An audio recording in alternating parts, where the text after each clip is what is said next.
Okay, so at the previous video, when it ended, we were talking about how slavery existed in typical large plantations. So let's shift our attention now to smaller farms. Actually, the vast majority of slaves actually lived on much smaller farms, so very rarely would a slave actually end up on a large plantation. So you didn't really have that many slaves that actually lived on small farms. You can see the statistics here, right? 1 to 25 slaves per small farm, whereas a large plantation could have around 100, or some of the largest slave plantations could have 300, maybe even as well. So in a smaller farm, you actually had a more mutual relationship between the master and slave. A lot of times you actually had both the master and the slave actually work side by side on the plantation.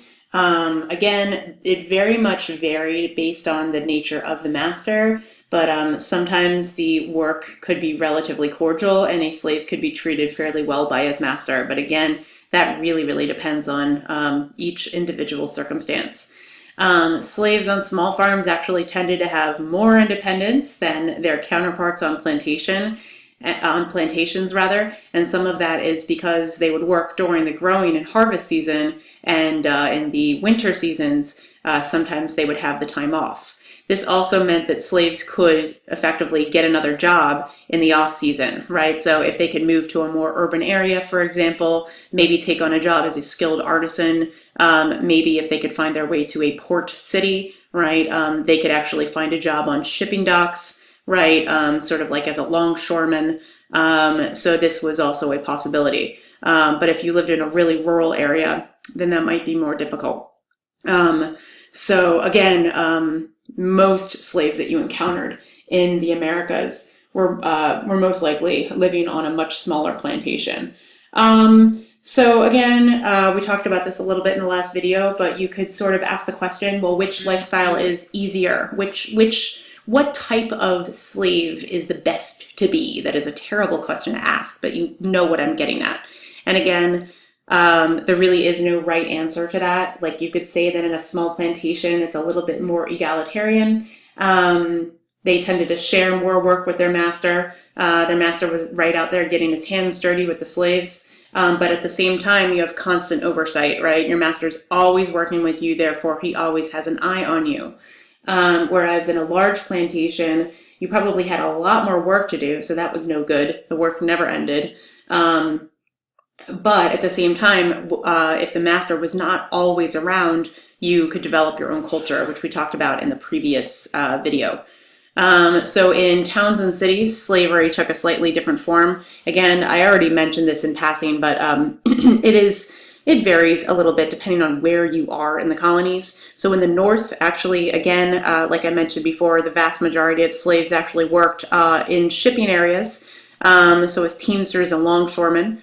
Approximately 10 to 15% of the slave population, actually no, my apologies, 10 to 15% of the population in general was made up of these types of slaves in urban areas. But notice that those numbers are much smaller than the numbers of slaves in the South, especially as the colonial development continues. So in some colonies in the Deep South, actually the majority of the population, so over 50%, was enslaved. So this is a much smaller figure, or a much smaller percentage of the overall population. Actually, I mentioned earlier, the urban slaves actually tended to have a little bit more freedom to move about. They could employ themselves when potential arose, right? If they were able to get all of their jobs done that their master allotted to them, they oftentimes were able to seek additional employment. And as time goes on, you're going to find that some of these people are the types of people who are going to be able to purchase their freedom, because they actually can make money and can eventually either buy their freedom, and maybe even eventually from there buy their own land. But that was very difficult and rare. In the South, again, you're going to experience a very different type of living style and nature of slavery. In South Carolina, for example, the majority of the population was enslaved, so that's a huge difference. In the South, also, you had more skilled artisans, less people who are working on shipyards, and that is essentially because there are fewer ports that exist in the South. All right, the only two ports we're really dealing with are Charleston and Savannah, which are listed here. But you actually had more craftsmen and less slaves actually working directly on the ships. They could also just be unskilled laborers, right? But they're just working in the cities rather than on farms. This Again, I don't know if we can really put the term better or best, but this tended to be one of the better lifestyles for slaves, again, because they had so much freedom, not freedom literally, but they were able to move about very easily. It was easier for them to develop an independent culture. It was just essentially a less restricted lifestyle. But at the same time, slaves who lived in cities in the South were pretty frequently segregated, not only from the white population that were treated very differently, but they were also segregated from all the other slaves that lived around them in the outlying agricultural areas. So they're sort of a very interesting, unique group of slaves who actually, in many ways, are going to be the first people to find emancipation as time goes on. Now, while slaves in cities actually tended to have the most freedom to move around, eventually this freedom gave rise to concern for European colonists. All right, so one of the big things that was increasingly happening was that slaves were having children with white people. God forbid. So essentially what we're seeing happening here is that miscegenation, which is basically racial intermixing, was occurring more frequently. Also, it oftentimes happened to be in cities where thoughts of rebellion would start to sort of circulate, just like the Enlightenment, which we discussed quite a bit last year, sort of spread in urban centers. Basically, urban centers are a great place to exchange ideas, as we all know. And so if a slave rebellion is at least in the works, or if there is a lot of discontent among slaves against their masters, this is the place where people are going to be talking about it, and this is going to be frequently where a rebellion can originate, because people can gather together in groups, muster very easily.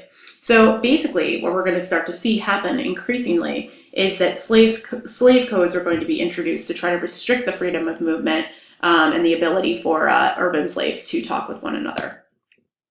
Okay, so it comes as no surprise to us that slavery is growing precipitously in the colonies in the 1600s, and even more so in the 1700s as we get closer to the Revolutionary Era and the American economy is booming.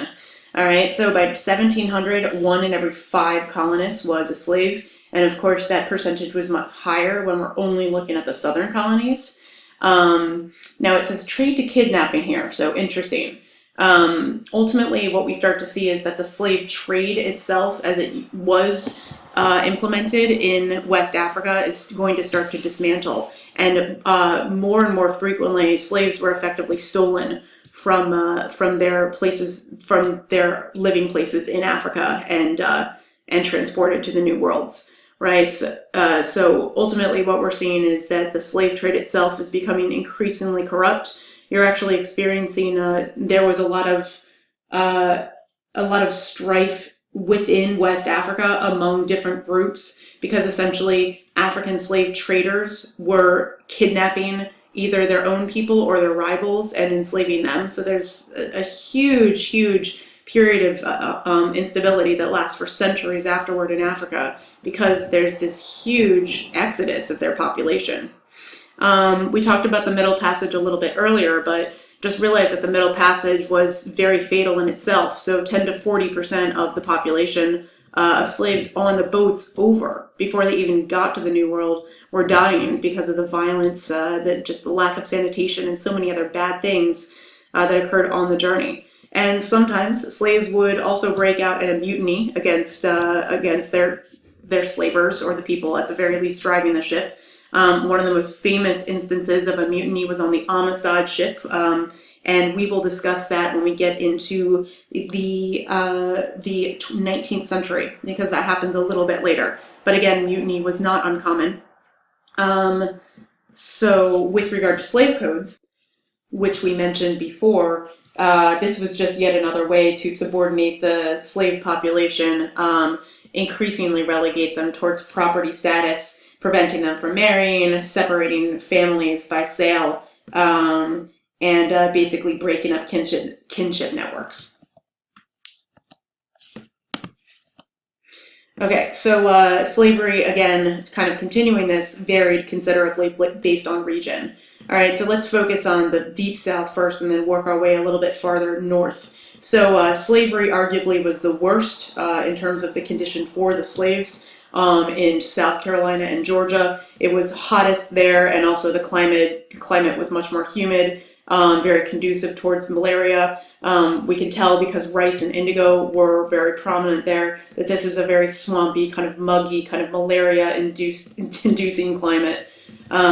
Now, as far as the population is concerned, about 1/3 of the Georgia population was slaves, and 2/3, huge percentage there, of the population of all of South Carolina was slaves.